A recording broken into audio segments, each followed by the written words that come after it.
काम चाहिँ के गर्नुहुन्छ नि हिँड्दै हिँड्दै कुरा गर्दै गर्दा काम चाहिँ अब एकछिन देखाइदिनुहोस् तपाईँको फार्म चाहिँ साथीहरू पनि यस्तै छ यो फार्म यही फार्ममा काम गर्नुहुन्छ है अलि के गर्नुभएको त्यो चाहिँ गोरु पनि रहेछ है गोरु छ त्यसले लागि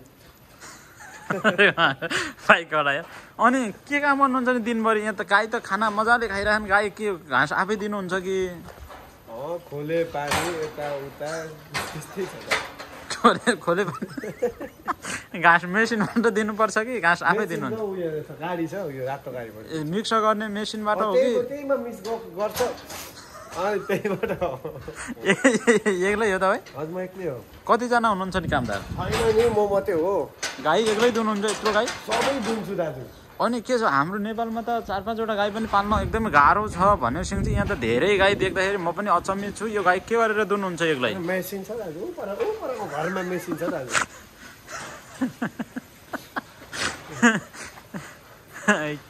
त्यहाँ मेसिन हामीले हेर्न मिल्छ होला कि मिल्दैन होला सिंहजी मिल्छ नि दाजु मिल्छ है त्यसो मिल्छ भने तपाईँको फार्म एकपल्ट सर देखाइदिनुहोस् काम के गर्नुहुन्छ अनि लगायतको एकछिन राम्रो तरिकाले नयाँ आउने साथीहरूलाई पनि अलिक सजिलो होस् सिङ काटेको दाजु गाईको यो सिङ यस्तो भित्र पसेर काटेको केले काट्नुहुन्छ नि यस्तो सिङ चाहिँ अलि नेपालमा त धागोले काट्छन् यता केले काट्नुहुन्छ एक्सो प्लेटले नि ए एक्सोले काट्नुहुन्छ है अनि बाहिर त यस्तो हिउँ परिरहेछ यस्तो जाडोमा पनि के गरेर काम गर्नुहुन्छ म त कस्तो गर्मी हुन्छ दाजु टोपी बुकाएर हेर्नुहोस् त टोपी बुकाएर कभर सबर काटेर चिटिक्कै पर्नु भएको रहेछ अनि फार्मको आकार चाहिँ ठुलो रहेछ यता चाहिँ है अनि यो दिनभरि के काम गर्नुहुन्छ तपाईँले घाँस गर्ने गाईहरू अल्झ्यो कि हेर्ने त्यहाँ ऊ पर अनि त्यस्तो हेर्छु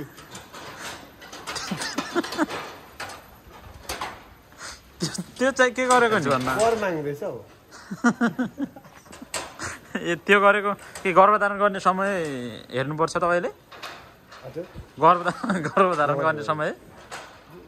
समय हेर्छु त्यहाँ गर्भधारण कस्तो गर्नुहुन्छ नि गोरुबाटै गर्नुहुन्छ कि कृत्रिम गर्नुहुन्छ गोरुबाट हो दाजु कृत्रिम यस्तो रमाइलो मान्छे हुनु त एक्लै के गरेर काम गर्नुभएको त अलिक दिक्क लाग्दैन यो चाहिँ के नि यो अलिक के नयाँ देखियो यो चाहिँ के हो यो घाँस पेल्छ हौ दाजु भित्र सबै घाँस पेल्ने मेसिनमा पनि यत्रो धेरै हुने रहेछ है हुन्छ यो धेरै नै थप्नु छ यसलाई के भन्छ नि यसलाई फेरि भन्छ अब के हो यो 25 डिग्री सेन्टिग्रेडमा छ यो चाहिँ के यो यो चाहिँ के रहेछ यो चाहिँ केजी त्यो 3568 केजी छ भनौँ न घाँस यहाँभित्र है हो माई गड यत्रो रहेछ यो चाहिँ के रहेछ यहाँ यो के चामल मिसाउने तपाईँ बुझ्नुहुन्न दाजु दानाहरू ए हस् अनि तपाईँ चाहिँ आज हिउँ पनि लास्टै धेरै परिरहेछ यस्तो जाडोमा पनि मजाले काम गरिरहनु बाध्यता छ नि दाजु ए बाध्यता छ है यतातिर हेर्नु त यता के हो यता चाहिँ के रहेछ यो चाहिँ घर तपाईँकै हो कि मेरै नै हो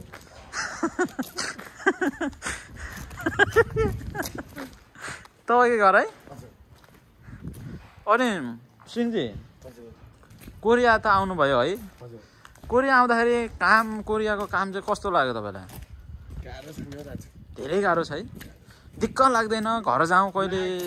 घर हिँडिहालौँ कि जस्तो लाग्दैन अनि यो चाहिँ के नि सिंहजी यो दुध राख्ने कन्टेनर यो चाहिँ के नि सिंहजी त्यो दुध राख्ने हाम्रोतिर चाहिँ तपाईँको नेपालमा चाहिँ ठ्याक्कै यसलाई चिस्यान कन्टेनर चिस्यान कन्टेनर ए यो चाहिँ दुध राख्ने ड्रम हो कता यी चाहिँ यो के हो दुध राख्ने बिहानको बेलुकाको कति लिटर जति आउँछ नि सिंहजी दुध 4000 लिटर एक दिनमा हजुर त्यत्रो यता 2000 यता 2000 यहाँ लेखेको छ 2038 लिटर आउँथ्यो यहाँ लेखेको छ हजुर अहिले यताको चाहिँ मेटी गयो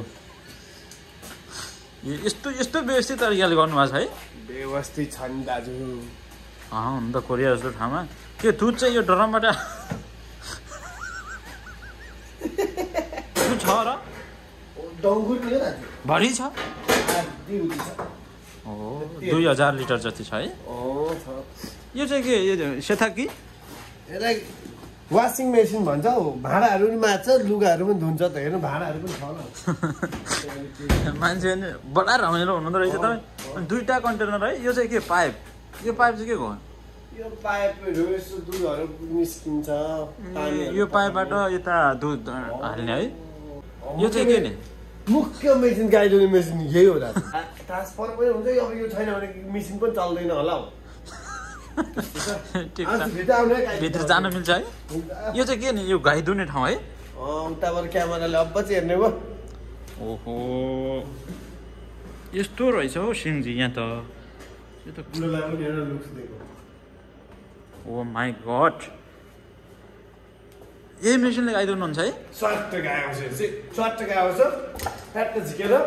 कसरी फ्याट यसो गर्ने है हजुर अनि गाई यसरी बस्छ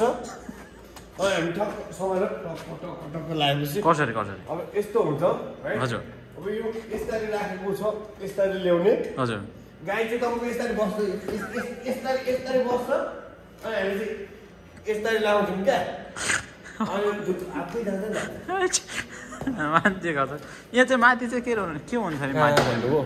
माथि त्यो चाहिँ के हो दुध कति लिटर आयो भनेर देखाउने त्यो कति लिटर आयो हेर्ने ए यस्तो गर्नु एकपल्टमा कतिवटा गाई आउँछन् नि यता 22वटा गाई एकैपल्ट आउने है पाउनुहोस् त यो चाहिँ के यो के हो नि सिंहजी यताको यो ड्रम फाटेको दुधहरू राख्ने यस्तो व्यवस्थित तरिकाको रहेछ सिंहजी यो चाहिँ गाईलाई पनि कि कार्पेट हालेर कार्पेट बिछाएको हुने रहेछ कोरियामा फार्म है ए सिंहजी तपाईँ यहाँ काम गर्न लाग्नु भएको चाहिँ कति भयो नि भयो 1 वर्ष भन्दा अनि के छ त यस्तो व्यवस्थित फर्ममा काम गर्नु हुँदो रहेछ के छ नेपालमा गएर गाई फार्म गर्न के कतिको सम्भावना छ सम्भावना त सकिँदैन हौ दाजु अलिक गाह्रै छ है गोबर गनाएर यतातिर गनाउँदैन गोबर गनाउँछ बाध्यता छ नेपालमा पनि यही काम गर्यो भने त हुँदैन हौ दाजु के गर्न सोचिरहनु भएको त नेपालमा गएर त्यस्तै के व्यवसायहरू गर्छु होला आलु व्यापारहरू आलु व्यापार सब्जी व्यापार गर्ने हो म यो चाहिँ के रहेछ गाईको नम्बरै होला हौ खोइ त्यो साउनीले लेख्छ के लेख्छ गीत हो भनेपछि यो चाहिँ तपाईँको व्यवस्थित फर्ममा काम गर्नु हुँदो रहेछ सिंहजी हुन्छ बाहिर त निक्लिनु लाग्यो मलाई धेरै कुरा गर्न मन लाग्यो अनि यो चाहिँ गाई दुहेको बेला भिडियो बनाउनु मिल्छ कि मिल्दैन सिंहजी यसो समय भएको बेला त्यो काम पनि झपाझप गर्नु हुने रहेछ तपाईँ त अब यस्तो तरिकाले है ड्युटीमै हुनुहुन्छ है 4 भएर पुज्नु लाग्नुभयो यो चाहिँ के नि यो चाहिँ यो चाहिँ यो भाँडो यो चाहिँ हाम्रोतिर ट्याङ्की पानीको सानो ट्याङ्की हुन्छ नि मुहानमा जाने जस्तै हो यहाँ जम्मा दुध भएर उता यता यो बाटो हुँदै जान्छ होला ए उताको बाहिरको त्यो स्टोरमा है सिंहजी अनि यत्रो गाई एक्लै दुन्छु भन्नुभयो मलाई त अचम्म लाग्यो सिस्टम देख्नु भयो त तपाईँहरूले साउनी पनि आउँछ होला है आउँछ कहिलेकाहीँ साउजी आउँदैन साउजीको दिमाग चाहिँ राम्रो चल्दैन अरे बत्ती पनि त पुरै यो त पुरै कस्तो हुने यो त हाम्रो मलतिर हुन्छ त यस्तो सिस्टम गर्नुभएको रहेछ राम्रो छ है मारिदिउँ होला हजुर हुन्छ बाहिरतिर निक्लिउँ त बाहिरतिर तपाईँको आज धेरै कुरा सोधपुछ गर्नु छ सिंहजी के हेर्नुभयो नि घडी कति बज्यो त अहिले कफी उतै लगेर जाउँ तपाईँको रुममा लिएर आउनु त ल है साथीहरू कफी पनि खिलाउनु लाग्नुभयो यस्तो राम्रो साथी हुनुहुँदो रहेछ अब कफी नखाउँ भनेपछि फेरि मिलेन कफी पनि खानै पऱ्यो है खानु भयो उहाँले कफीको व्यवस्था गर्न लाग्नुभयो कफी पनि एकदम मिठो हुन्छ है कोरियामा फेरि कफी चाहिँ खानु भएको छैन नेपालमा आउने साथीहरूले यहाँ हेर्नु त मिक्सर कफी एकदमै राम्रो मिठो स्वादिष्ट